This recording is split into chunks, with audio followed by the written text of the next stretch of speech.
Hello, welcome back to the Football Terrace. Good evening. I hope you have all had absolutely fantastic weekends. I truly do. I had a bit of a strange afternoon. I've had a nice bit of time off, beautiful Sunday dinner with the family, and I come back and my Twitter's exploded because of a row between two other YouTubers. We'll touch on that a little bit later, but I'll address it a little bit later as well. I do think that the situation needs to be addressed.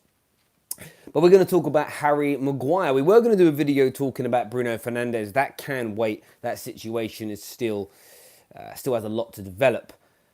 But in the last couple of hours, the media have broke to us. The Telegraph, the Independent broke this story that finally, in their words, Manchester United finally agree the £80 million transfer fee with Leicester City for Harry Maguire. Now, I know that you and I are truly hoping that this is it, that it's done in the next 24 to 48 hours. A medical is completed. This time last week, they were telling us the medical was going to happen. We hope now that it's truly done. But, and I'll throw this out at the top of the video. We'll go through your live comments in a few moments, but I'll throw this out there straight away. I'm not holding my breath. And the reason I say I'm not holding my breath, I'll jump into a little bit later. Before we do anything else, do me a big favor. We're so close now to 110,000 subscribers. Do you know what's really crazy, right? It's taken us the channel's been around since 2013, but we only really started focusing on making real good content 2 years ago. We were on 20,000 subscribers. So we've grown 80,000 subscribers in 2 years. But in a month, we've grown nearly 10,000 subscribers. The growth has been absolutely phenomenal. Big thank you to all of you for doing that as well. And yeah, hitting that like button, hitting that share button, that's the very best way that you can do that. A comment there from NTE Daniel says, please let this be concrete. And Daniel, I agree completely with you. I hope and I pray that this is legitimate. I hope and pray that it's done, mainly so this rumor can stop. United can focus solely on the capture of Bruno Fernandes, or maybe also spend a little bit of time removing one or two pieces of dead wood. Rojo would be my first choice in that centre-back role to go out. Hopefully Darmian can be moved on as well. I think that would, I've said it all summer and I'll say it again, that will do a lot to temper the emotions of the Ollie out brigade that clearly do exist. But the Independent are telling us now that the fee has been agreed and that things should motor on forward. We'll jump into the details now. It says Man United have been in hot pursuit of Harry Maguire for much of this summer's transfer window. Manchester United have finally agreed terms with top target Harry Maguire ahead of an £80 million switch. The Leicester City defender has been on the Red Devils' wish list all summer, and United have already seen a £70 million bid rejected.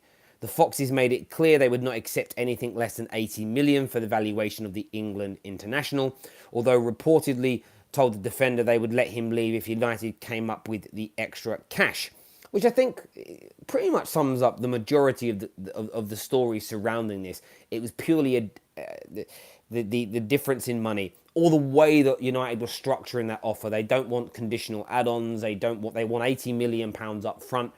It's not ideal. I don't necessarily think he's worth £80 million cash up front, but we need to improve ourselves at centre back. There are very few options for Man United. The valuation of centre backs has grown through the roof because of scarcity. The scarcity factor in the mini economic system of football has pushed the valuation of Maguire to the levels that we are now seeing it. It says Maguire is also said to have told Leicester he wants to leave. However, he held fire on handed in a formal transfer request to push through the move to Manchester United, which I actually respect so much about Harry Maguire, the way he held back. Terry, you little gossip girl. Well, listen, that's what I love about silly season. That's what I love about transfer season, the debate, the stories, the if buts, the maybes. I love it. I've always enjoyed the transfer time of the year. When I was younger, it was just me and my mates texting or calling each other, and it's grown now to us having this huge platform, which we're always massively grateful for. This is we are now hearing reports that an agreement is finally being reached, suggesting that Maguire's transfer from Manchester United to Manchester United from Leicester City is imminent. Should the Red Devils sign Maguire for 80 million, it will take their summer spending to 148 million pound, a staggering amount considering they've only bought 3 players. And that will be the narrative. United have spent a staggering amount. Couldn't care less. Unless, and I will temper that with saying, if these players flop, I'll care. But I don't think they're going to. We've already said, and I know that it's just pre-season. Aaron Wan-Bissaka for me is going to be an absolute revelation for Manchester United in that right-back position, to a point where his £50 million price tag will become a footnote in the history of the player. Harry Maguire is going to do the same thing around this £80 million mark. Because let me explain what's going to happen. Every rival fan of Manchester United is going to be looking for every single little mistake. Any misplaced pass, which will happen because nobody's got 100% pass completion, so some are going to be misplaced. But they'll focus on that. Anytime a player dribbles past him, they'll focus on it. And by the way, Harry Maguire was only getting dribbled past 0.12 times per game, so it takes 10 attempts to dribble past him. Just over 1 in every 10 games does he get dribbled past. But any mistake he makes will be focused on. There'll be this huge magnifying glass upon the player looking for that mistake. And in fairness, let's look at Virgil van Dijk. That's been the same for him. Every rival fan is desperate.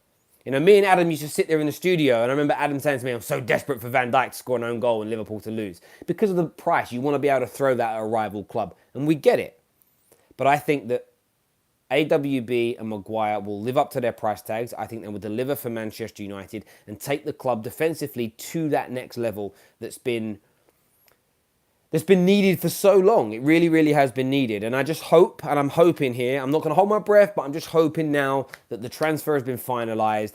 The frustrating bit is, I should have just paid the £80 million 3 or 4 weeks ago and had this done. However, if we get it done in the next few days, Maguire will hopefully be with the squad before the game against Tottenham on Thursday. It gives him an opportunity to even make an appearance in that game because he has been training. He is fit. And then there's a couple more pre-season friendlies before the campaign begins. It gives him a couple of weeks, 2.5 to nearly 3 weeks with his new squad to train and get to know everybody outside of the England players that he'll of course know from the national setup, and familiarise himself with the club. And that's what we need, because starting that season, and I mean no disrespect to Bailly and Tuanzebe, but starting that season with Lindelof and Maguire as the main 2 centre-backs, with AWB on the right, Shaw on the left, I suddenly start to feel so much more confident about the beginning of our season. Without even signing Bruno Fernandes or anybody else up front, instantly, with those 2 new figures in our defensive unit, I'm starting to feel positive about the beginning of the season. So I hope, I really do, that this is done. I'm going to jump, though, into some of your live comments. I want to know what you're thinking, what you're feeling about this. Aside from that as well, you've seen a couple of videos today. We did one talking about Brewster, Mason Greenwood, and of course, young Eddie at Arsenal Football Club. And look, I enjoyed that. That's going to be what a lot of our new content look like. You've had a bit of a sneak peek of what the new sort of studio setting will look like for the game review shows that we do after the Premier League games finish for the call-ins. Aside from that as well, new graphics as well. So you've had a little bit of a sneak peek. But we also have been promoting our new sponsors, the Football Index. All their information is in the description below. It's going to be a real journey this season. We're really going to use the Football Index as a place to have a bit of fun, have a bit of a flutter with, but also I'm looking at it genuinely as a place to build a really strong portfolio to make money from. And I'm looking at that. It's gambling, and yes, it's betting. It's regulated and monitored and licensed by the Gambling Commission. But watch the videos I've done on it today. I think it's an amazing platform. I've been using it for 4 or 5 months. I've had conversations with and had meetings with Football Index directly, and it's something that I'm going to be really be focusing on. And just so you know as well, I know a lot of people sometimes have like sponsors that are betting companies, but I'm going to be putting my own money where my mouth is when it comes to the tips I give you, the players we focus on, and showing you my portfolio. So it isn't just one of these things where I'm asking you all to go and sign up and put your money into. I'm doing it alongside you. This is going to be transparent. So if you copy what I do, if you're losing money, I'm losing money. If I'm making money, you're making money. So that's why we're doing it. But if you do want to help, support the channel, click on the links below for the Football Index, get signed up, get motoring forward. Watch our sort of introductory video from later on today, because I speak about what I'm doing with my portfolio there and how I'm going to be growing it over the next 4 to 5 years. And just to reiterate, that's literally my aim with this. It's a 4 or 5 year project for me. And I do this in the financial world also when it comes to investing money in the financial market.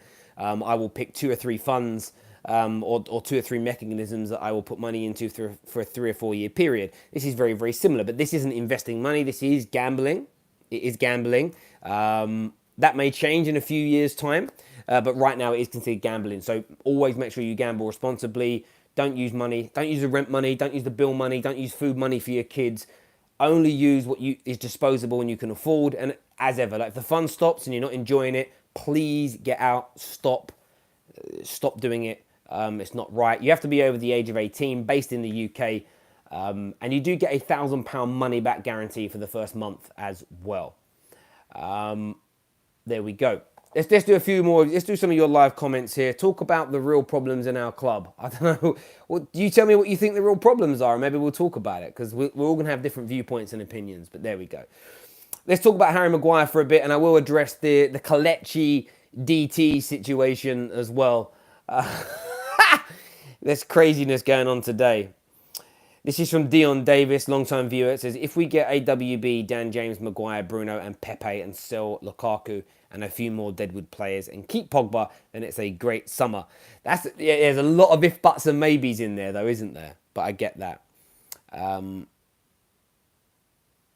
Mod Stoney TV here says, Harry is worth the money in today's inflated market. If Leicester rob us with Harry Maguire's price, we Man United rob Palace for AWB because he's worth no less than 60.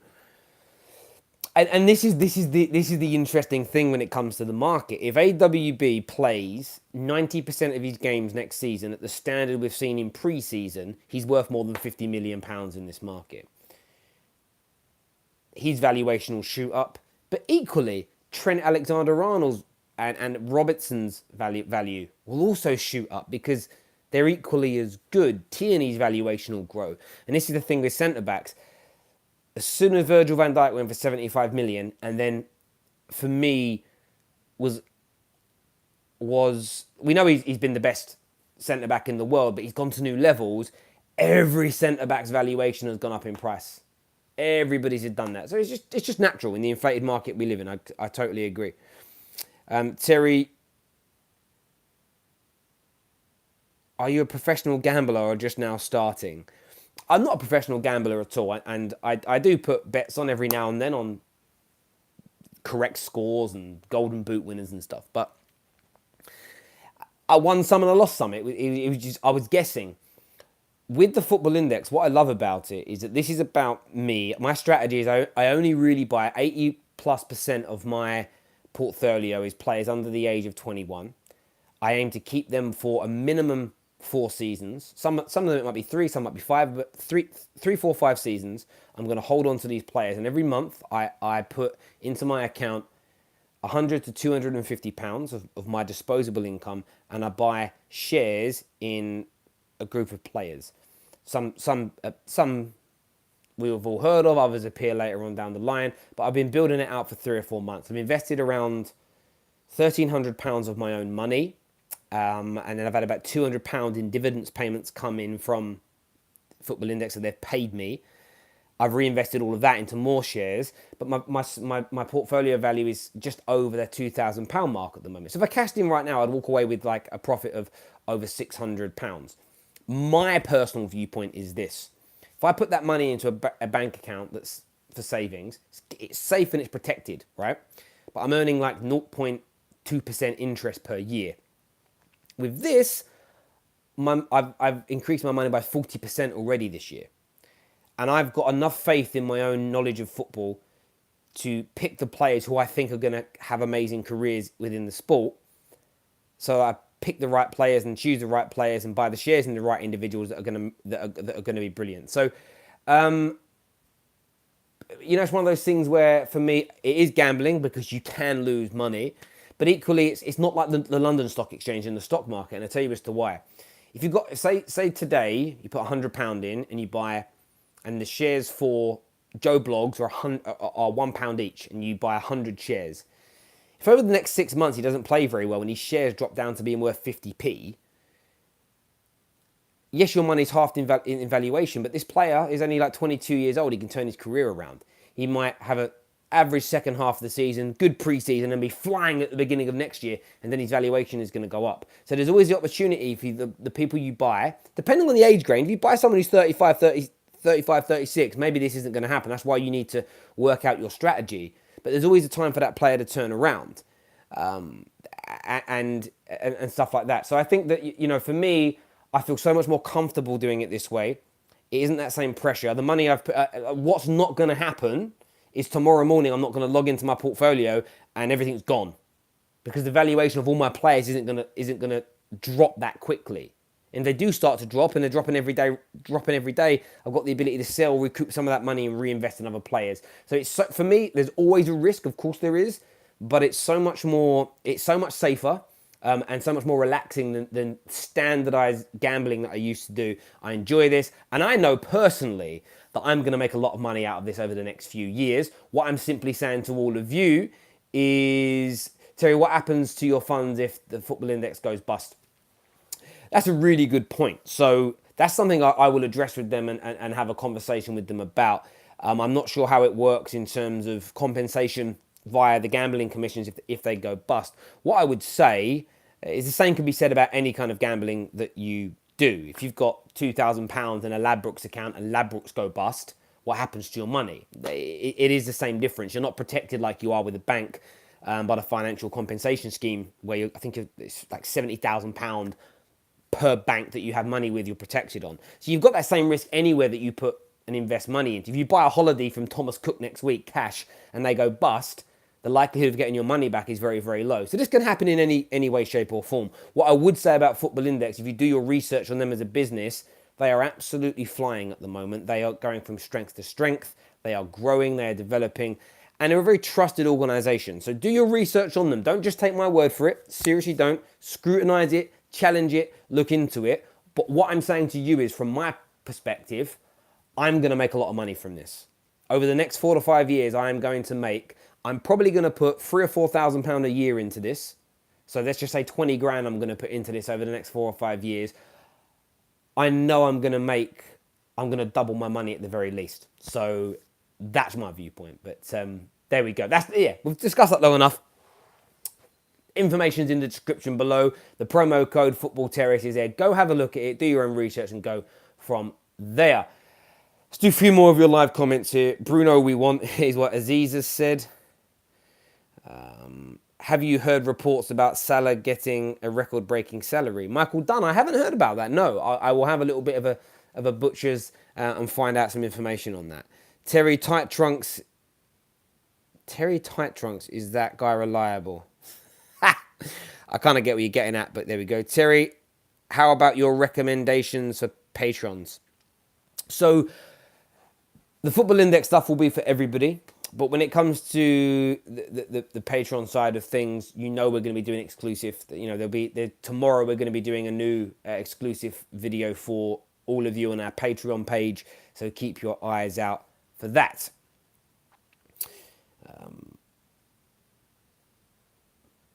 Someone here says, please stop talking about James Rodriguez and Lozano. Okay, I don't think anybody was. Maybe you guys in the comments were talking about that. Let's try and get to some more of these comments. There's so many. Terry, place these teams in order Too tight for me to call. Leicester, Wolves, Man United, West Ham, Everton. Well, United are going to finish. Man United will finish above all of them. I think Wolves will finish there in front of Leicester. Leicester will finish in front of West Ham. Oh, but Everton though, they ended well. It's a real tough one. But Man United are going to finish above them. Nice try with the banter. Nice try. Terry, what do you think about United moving Phil Jones to the right wing instead of signing a new one? Yeah, good joke. Kelechi is getting on my nerves. He's doing more harm than good for Iwobi. Yeah, look, I'm actually going to make a whole video to address this because my name's been dragged into it again. You will see Kelechi's tweet. Me and him did have a phone conversation on Monday. He reached out to me on private messages and basically said, you should have told me that you were going to use my tweet and that you were going to defend him and you were going to, not throw me under a bus, but I don't know exactly word for word what he said anymore. But he basically, he wasn't angry, but just said, I'd like to have a conversation with you. So I said, great, give me a call. We've already got each other's numbers. He gave me a buzz, and we were probably on the phone for 20 minutes having a conversation. He explained why he thinks what DT is doing is racist. I explained that I didn't agree with him on that. The only thing I admitted to is that I should have told him that I was going to be featuring his tweet in the video and I wasn't going to be on his side in this argument. And I respected his point on that, and I admitted to that. And that's a fair cop for me. But I stand by what I said in the video. I know DT has said and done some stupid things in the past. I think he's done some disrespectful things. I also think that he probably focuses too much on bashing Iwobi over the head. The same as I see Man United fans continually bashing Young over the head or Rashford over the head. And I call that out. But it doesn't mean that what he is doing is racist, and it doesn't mean that DT is. Now, if you can show me some evidence and prove to me that somebody is the bigot you're claiming for them to be, I'll stand by you every day of the week. But publicly calling somebody that without a shred of evidence, based on a whim, based on a feeling, I think is very dangerous for everybody, because one, it's not fair on whether you like DT or not, it's not fair on him to be getting the heat he's getting if he isn't indeed a racist. And if you can't prove it, you shouldn't be out there spreading it. Secondly, there are people that genuinely suffer real full-on racial abuse every single day in the UK, in America, all around the world. And I think that if we're not careful and if we start calling everything racist, criticisms and all sorts, I think you dilute and water down people that are genuine victims of it. So I think we need to be careful. And look, Kelechi's entitled to his opinion, but I think until you can prove something about somebody, you shouldn't be allowed to just post that all over the internet. Take it away from race or bigotry for a moment. Imagine writing on the internet somebody was a different type of criminal. Imagine going on the internet and saying, so-and-so touches children. So-and-so sexually assaults women. So-and-so robs houses. Imagine spreading that lie about an individual. I don't think it would be equally as poor, but I almost feel like people would defend it more. But when it comes to like race and racism and sexism, I think there are a lot of people that kind of bury their head in the sand and are too scared to have an opinion on it, because they think, oh, if I defend so-and-so, I'm going to look like this. If I condemn him, I'm going to look like that. So I'm going to move out of the way. And I think that it's an interesting one for me. I just, the way I sort of look at it is, I think you need to be able to prove these accusations that you are making, or at least present us with the evidence as to why, instead of just, I know he is. Or show me how you know, convince me, change my mind, convince me, and I'll stand with you. Until then, I don't think you should be taking it publicly, because it isn't fair on anybody. There we go. Simple as that. Listen, I appreciate everybody tuning in as always. And just to put it out there, I've got no personal issue with Kelechi. We had a good conversation. I'm not getting drawn into the Twitter feed that they're all in at the moment. I'm just not doing it, because I've made my stance on the matter very, very clear with both. It's in the video as well. I'm very open and honest about it. So, yeah, I'll stand by what I did, because I think what I'm saying is right, and I think the majority of society also agrees. But listen, everyone, thank you very much for tuning in. Take care of yourself. God bless, and we'll see you all again soon. Bye-bye.